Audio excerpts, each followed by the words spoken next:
Et Emmanuel Macron veut donc entreprendre un tour de France des maires pour renouer, dit-il, avec les Français. Bonsoir, Georges Christiani. Bonsoir. Vous êtes le maire de Mimé et président de l'Union des maires du département des Bouches-du-Rhône. On a eu le sentiment que le chef de l'État, hier soir, a pris conscience qu'il devait impérativement renouer avec les Français. A-t-il convaincu l'élu que vous êtes ? Des déclarations d'amour, nous en avons eu beaucoup. Le seul problème, c'est qu'on est souvent dédaigné quand tout va bien, puis quand tout va mal, on est courtisé. Donc j'ai quelques craintes sur les grandes annonces, parce qu'on nous envoie souvent la facture. Là, vous ne faites pas partie de ces élus qui disent qu'il faut accepter cette main tendue du président ?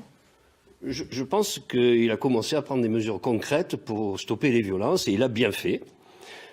Certes, il y avait un petit retard à l'allumage, mais il a bien bossé. À part les violences. Alors, à part les violences. Par les violences sur les mesures, nous, dans les mairies, on se serre la ceinture depuis longtemps. Ce n'est pas depuis que M. Macron est président, mais on se serre la ceinture. Nous appliquons la règle d'or, ce qu'il ne fait pas lui-même. Et on ne se serre pas la ceinture, il faudrait que l'État se serre la ceinture. Donc moi, je veux bien qu'on laisse des mesures comme ça, mais à un moment donné, lorsqu'on dit que les communes, c'est vraiment le solide roc républicain tricolore de la France et qu'on va s'appuyer sur les maires, c'est une très bonne chose. En tout cas, nous sommes prêts pour sortir la France de cette impasse. Nous sommes prêts. Alors, le 20 novembre dernier, Emmanuel Macron ne s'était pas rendu au congrès des maires. Il avait envoyé son Premier ministre.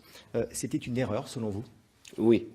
Oui. Je pense que quand les maires donnent rendez-vous au président de la République, c'est une erreur que de ne pas s'y rendre. Monsieur Hollande ne l'a pas fait et on sait ce que ça a coûté aussi.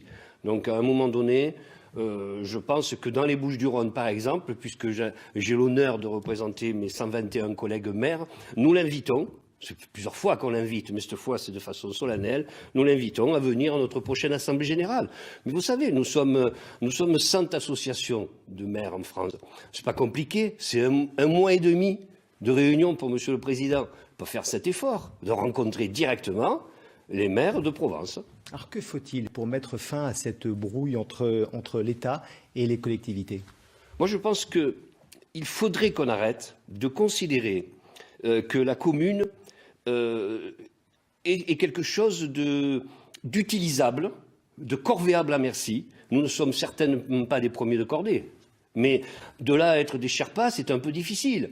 On est constamment utilisé, on est souvent dédaigné, on est les derniers de corvée. Donc à un moment donné, lorsque la République, comme aujourd'hui, a besoin de nous, nous répondons, bien entendu. Nous répondons pour construire des ponts, pour construire entre l'État, entre la capitale et la province, non plus des tunnels, mais des ponts. Nous sommes là, présents, mais à un moment donné, il ne faut pas que nous considérions que nous ne sommes là que lorsque ça va mal.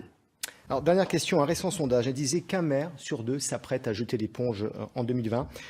Perdre l'autonomie fiscale, c'est la pire chose qui peut arriver à un maire d'une commune ?